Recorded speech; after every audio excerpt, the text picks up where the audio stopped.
Hey everybody, this is Rational Raven. Today, I wanted to make a video about computer displays.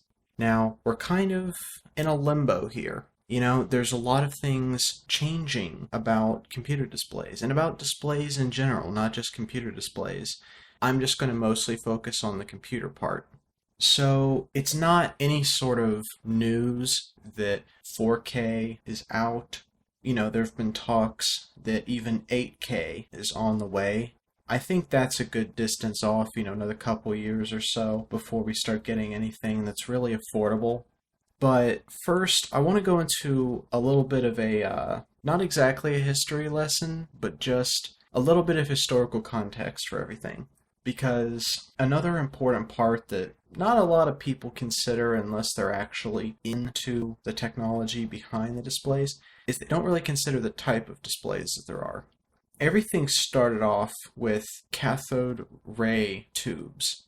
Those are CRTs.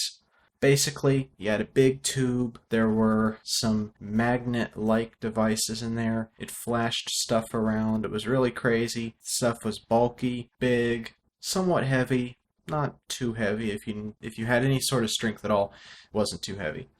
And these are the ones that if you hold a magnet up to them, you start having an acid trip. So, and it also damages the display, so don't do that.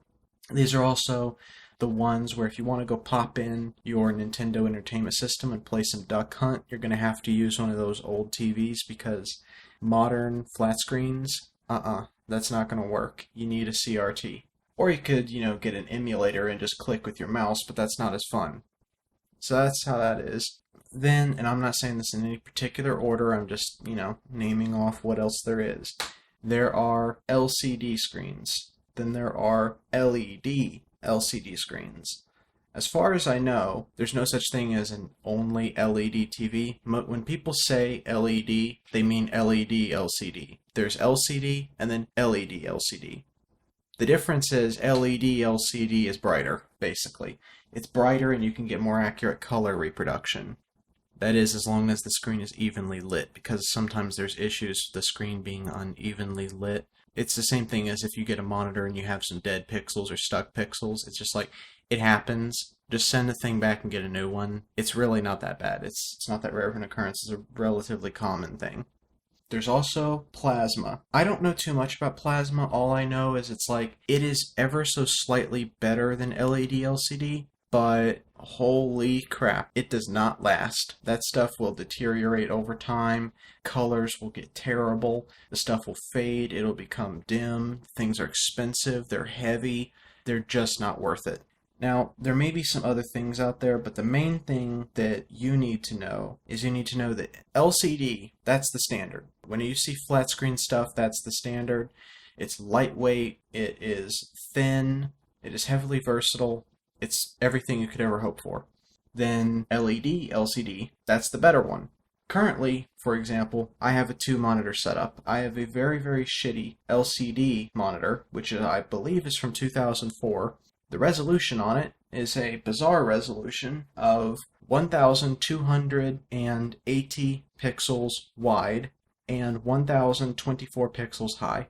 Basically, I can watch 720p things on here and I will just get extreme letterboxing, but other than that, it displays fine. The problem with it is the actual plastic on it has aged in such a way that the thing is very, very heavily tinted yellow. And it's ridiculous. I don't know why it's tinted yellow, but it is. This thing also has a range of refresh rates that it can display. Now, what is a refresh rate? It's your frame rate. There's many different terms that you will hear that all mean exactly the same thing. It's just about the context that they're used in. For example, refresh rate, hertz, and frame rate. Those 3 numbers are all the same. They all mean the same thing. You just use them in different contexts. The best way I can explain this is it's sort of like how you say fragrance when you mean a good smell, and you say odor when you mean a bad smell. It's sort of like that. They both mean exactly the same thing, but they have different contexts that you use them under. Refresh rate and hertz, what all that means is that means how many times the screen refreshes to display a new frame. That means every time the pixels get wiped out and then redrawn. Now, on a CRT monitor, what would happen is the screen would go black, and then the screen would come back, and all the pixels would be redrawn. And then the screen would go black again, and the pixels would be redrawn. And so that's how the frame rate was. So whatever the refresh rate of your monitor was, the screen would actually refresh at twice that speed, because every other frame would be black. And this is why when you see old televisions recorded on a camera, it looks like they are flickering. That's because they are. If the refresh rate of the monitor is 60 hertz, which that's the standard, that means it is refreshing 60 times every second. So this is where you hear about 60 FPS, as in the frame rate of something. For games, 60 is usually the standard that most gamers want to hit.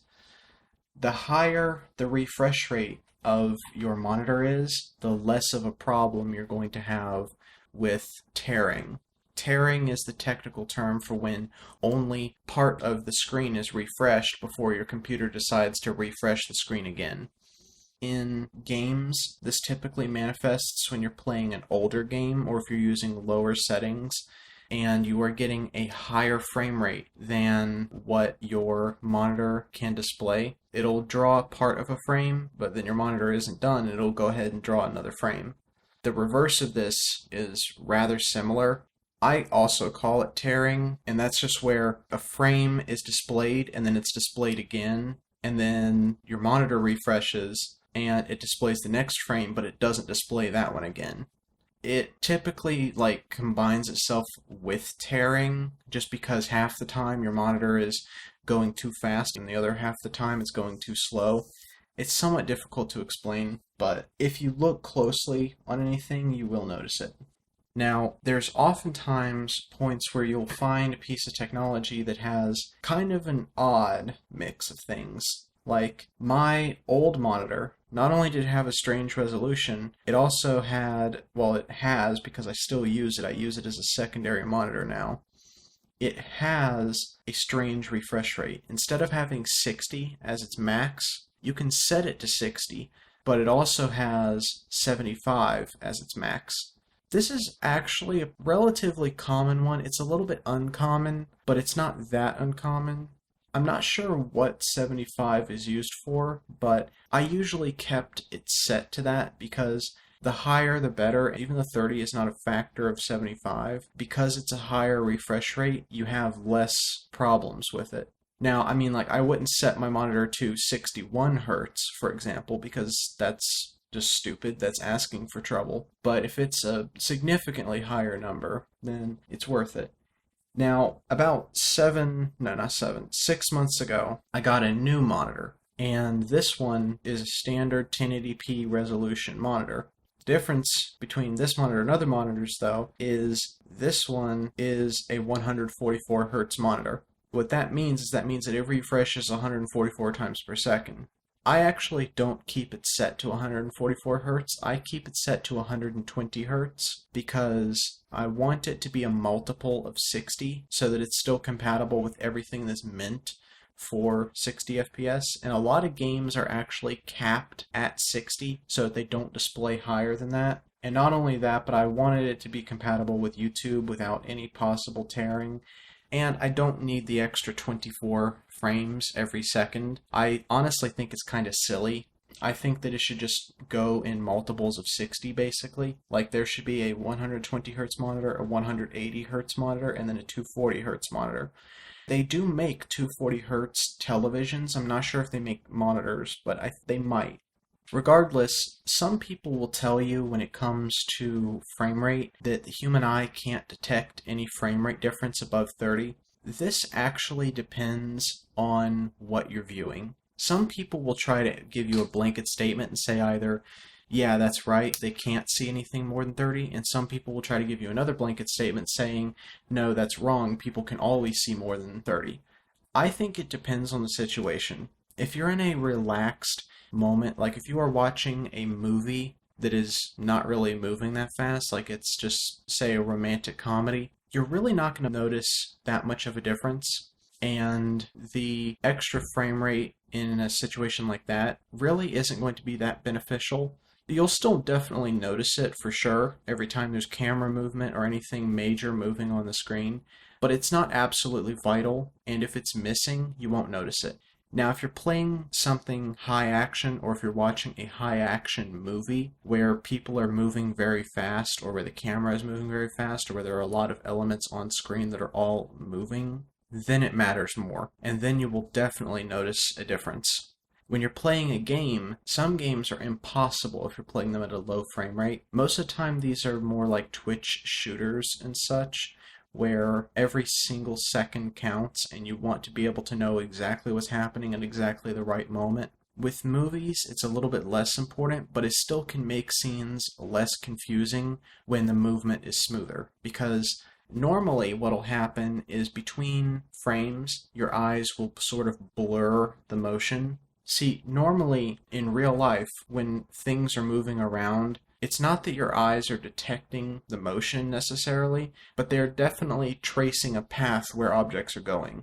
Now, in movies, there's no motion blur like that. So what you get is you get frame 1 and then frame 2, and things have snapped from where they were in frame 1 to where they are in frame 2. So your eyes have to figure out where they go. It can be confusing because you're used to there being a motion path there. So this is what the high frame rate is good for. Now the other aspect of this is resolution. And when it comes to resolution, some people say that you can't tell a difference when the pixel density gets too high. They say that the only advantage to having a higher resolution than the current standard of 1080p is if you are close to your monitor or close to your display, then you can see the difference. I partially disagree with this. I agree that when it gets to the point where you can't tell the difference between pixels, there's no advantage to going higher than that. However, it is important to get us to a point where we can't see the pixels, because once you get to that point, you don't need technologies like anti-aliasing or anything like that, because currently what anti-aliasing, at least in video games, does is it basically just retraces the outlines of objects and then averages them together to make them not look so jagged. But if you have a high resolution, then you can't see the pixels anyway, so nothing will look jagged. I definitely think that that's important. And the other thing is that, of course, it gives you a higher workspace, so you can put more things on screen, which will make people less reliant on having to use multiple monitors. So I definitely think that there is a point to higher resolutions, and I'm not even talking about 4K, because 4K definitely has a purpose. What I'm not sure has a purpose is, say, 16K, which has been proposed before. 8K, I'm sure, will have a purpose. The problem is it's too expensive right now. And 4K is pretty expensive still. I find the higher refresh rate to be more important than the higher resolution, at least in gaming. There's also a comfort factor to it. I find it very comforting to have things be very smooth, for there to be a smooth transition whenever I'm moving anything. And it's gotten to the point where I basically can't go back to 60 hertz, so I won't be adopting 4K or anything like that until there is something more than 60 hertz for me to go over there. And also when performance on things will allow me to get to a point where I can game at those high frame rates. In closing, we're basically still in a state where there's things changing. Some people are a little resistant to the change, but I think that it's important, because the other thing about resolution and frame rate is, with resolution, when we get higher resolutions, we'll be able to actually compete with film for digital to be more important, because currently IMAX, that's roughly only 8 or 16K if I remember correctly. Now, of course, it's film, so it's analog, which means there's always going to be more information there than otherwise. Whereas digital, you get to a certain point and then you can't go in anymore. Like, you can't zoom in anymore because it just becomes pixels. With film, that doesn't really happen, but there still is a point where it's like there's no more usable information. And I think that around 16K, that's equivalent to IMAX, roughly. That's important. And with frame rate, I'm really happy that digital resolution is stepping up because with film, it's really, really hard to have those higher frame rates because of how expensive film is. But with digital, the only expense is buying the camera and buying the storage to put the film on. So you can increase the frame rate to as high as you want as long as you have the storage to cope with that.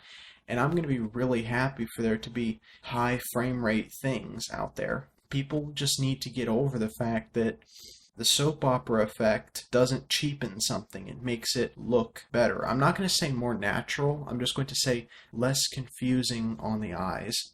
It's comforting to some people to see things in a lower frame rate because I think it creates an almost confusion that is pleasant when it's just a slight confusion like that. But for me, I find it more pleasant to see very, very smooth movement and to see exactly what's happening every single time there's a movement at all. So that's going to do it for this video. This has been Rational Raven. See you later. Da da da da da da da